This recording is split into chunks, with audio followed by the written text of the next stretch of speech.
Welcome to this explainer. Let's jump right into something incredibly fascinating today. We're looking at a brilliant speculative continuation called The Second Bell Jar.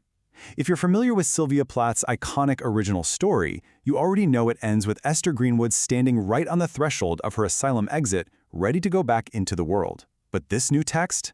Well, it actually forces us to walk right through that door with her. We're following Esther past that sort of magical, cinematic threshold and straight into the totally unglamorous, often completely invisible reality of being 40 years old. We're unpacking what it literally means to live after the dramatic crisis has supposedly ended. There is a particular kind of woman who survives everything and is never forgiven for it. That opening line is just striking, isn't it? It instantly sets the tone for Esther's life now. Because let's be honest, society loves a victim, and it absolutely loves a triumphant hero. But it gets deeply uncomfortable with the messy, ongoing, everyday reality of a survivor. For Esther at 40, that suffocating glass of the famous bell jar didn't just magically vanish when she walked out of the institution. Actually, it shattered. It broke into these smaller, sharper pieces, and she has to carry those fragments every single day. And those little pieces of glass, they have their own genius for harm. Section 1, Beyond the First Threshold. So, society usually expects this perfectly wrapped, neat little narrative of mental illness. We want the breakdown, the treatment, and then the triumphant cure, all tied up with a bow. But reality asks a way more uncomfortable question. What happens when the drama ends, the audience goes home, and everyday life actually kicks in? On one hand, you have the cinematic breakdown, the shock treatments, the locked wards, that acute crisis of being 19. But on the other hand, you have the completely mundane reality of being 40. It's Tuesday, you're making a grocery list, you're dragging your teenage son, Michael, to a dentist appointment, or you're standing in front of a room full of college students trying to give a lecture. Esther's current life just beautifully contrasts our big cinematic expectations with the low-grade hum of simply existing. It turns out, survival is mostly just doing the dishes. Section 2. The Myth of Recovered. As Esther navigates her life as a mom and a college lecturer, she starts this really profound critique of the language we use to talk about mental wellness. Just look at the timeline of her hospitalizations. At age 19, we have the famous first breakdown. That's the public narrative. Everybody knows that one. But then look at age 24, a hidden struggle, the silent second time she went in. And then again at age 31, there's this 11-day pause where she had to seek help for a third time. When we look at these three distinct hospitalizations, we expose the hidden gaps in that traditional story. It proves that relapses just don't fit into the neat, forward-moving trajectory society demands of a quote-unquote cured woman. Those second and third times get hidden away simply because they make the clinical world uncomfortable. Which brings us to her incredible deconstruction of the word recovered. Think about it grammatically for a second. It's a past participle, right? But we use it to describe a present state. Esther argues this is actually really dangerous because it frames a person as a passive object. Recovered makes it sound like yourself is a piece of lost luggage or maybe a stolen car, something that can just be located, dusted off, and handed back to you in its exact original condition.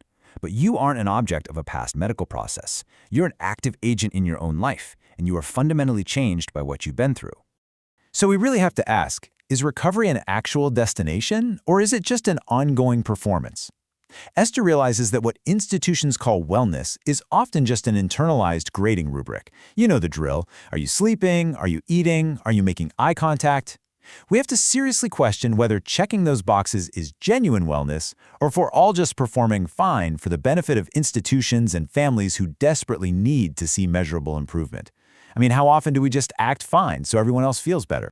Section 3. The Institutional Translation. This whole internal realization pushes Esther to finally speak out. She gives this speech at the Meridian Institute, which is a progressive psychiatric organization, and she directly goes after what researchers call epistemic asymmetry. That's basically the massive imbalance of power and knowledge between a patient and a doctor. She perfectly maps out this clinical machine. Step 1, your raw, messy, lived experience gets translated into a neat clinical category. Step 2, that category gets translated into a standardized treatment. And step 3, that treatment is translated into a measurable outcome. She shows how a patient's deeply personal trauma gets stripped away at every single step, just to feed this manageable medical rubric. The friction here between the system and the person is just undeniable. In the institutional view, the paperwork literally precedes the person. The diagnosis becomes this thick filter for everything you do from then on. A human being with a rich, complex history magically shrinks into a case with a presentation. But the best contrast she makes is sensory. The clinical world will tell you a hospital smells like industrial cleaner, but the patient? The patient knows what the inside of the walls smells like. Recycled air, right? And someone else's fear. The disconnect between sterile documentation and vibrant, messy reality is huge. And that leads to one of the most chilling quotes in the entire text. When you tell a doctor what you are feeling, you are seeding the narrative. Wow. Esther realizes that back when she was 24, just by vocalizing her pain to the system, her profound personal story was instantly transformed into someone else's official record. It became their file, their interpretation. She completely lost her authorship in that process. Section 4. Surviving forward. Okay, so if being recovered is a myth and the clinical narrative steals your authorship, what exactly is left? Well, rejecting that rigid, completely unhelpful binary of being either sick or well, Esther uses her meridian speech to propose a totally new third category, surviving forward. It's a phrase that just instantly strikes a chord. It's a total lifeline, not just for patients who are sick of being scrutinized, but honestly for clinicians too. They're exhausted by these traditional rescue narratives where they're expected to somehow fix a human being like a broken engine. Surviving forward isn't a destination. It's moving in time, carrying what you carry, knowing what you know. And this is the absolutely crucial part. Backward is not failure. Backward is information. I love that. This framework acknowledges that having a bad day or even a full relapse isn't some moral failure or character flaw. It's just data. It's vital information. It lets a person's damage act as a credential of their lived experience instead of this permanent, shameful defect. Section 5. Reclaiming the narrative. Empowered by coining this new phrase and nudged by a mental health advocate she meets, Esther finally starts writing her truth directly. She ditches the safe, academic literary criticism and starts crafting this hybrid, genre-defying book. And doing this means confronting the hardest thing, her father. She recognizes what she calls the furnished rooms. This feeling that her depression at 19 felt so familiar because she was moving into rooms her father had already furnished with his own silent, unexpressed grief before he died. But by writing it all down, she creates an interrupted lineage. She makes sure her son, Michael, has the explicit vocabulary to recognize this mental weather so he never ever has to weather it alone. She actively interrupts that lineage of silence.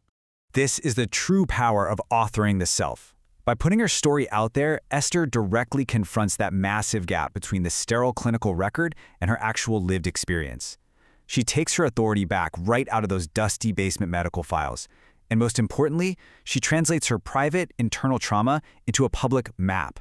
She builds a community of shared psychological geography, giving a guide to her literature students and to total strangers who probably thought they were completely alone in the dark. Fast forward to age 41. She drops Michael off at college and comes back to an empty house. But she realizes something incredibly beautiful. The quietness of this empty house, it isn't the suffocating bell jar anymore. It's not that stale, recycled air of depression. It is the hard-earned, peaceful, and solid solitude of someone who has finally survived herself. Sitting right there at her desk, she writes, "What next?" Not a question, a direction. Her whole journey proves that survival isn't a neatly closed book with a perfect Hollywood ending. It's an active, ongoing verb. It's a daily, forward motion that continuously pushes into tomorrow, carrying exactly what it needs to carry. As we wrap up this explainer, I want to leave you with a thought directly inspired by Esther's journey. Think about the institutional language, the rubrics, and the narratives that we just accept without question in our own lives, and how heavily they shape our reality. So, I have to ask you, who truly holds the pen to your history? Who owns the story of your survival?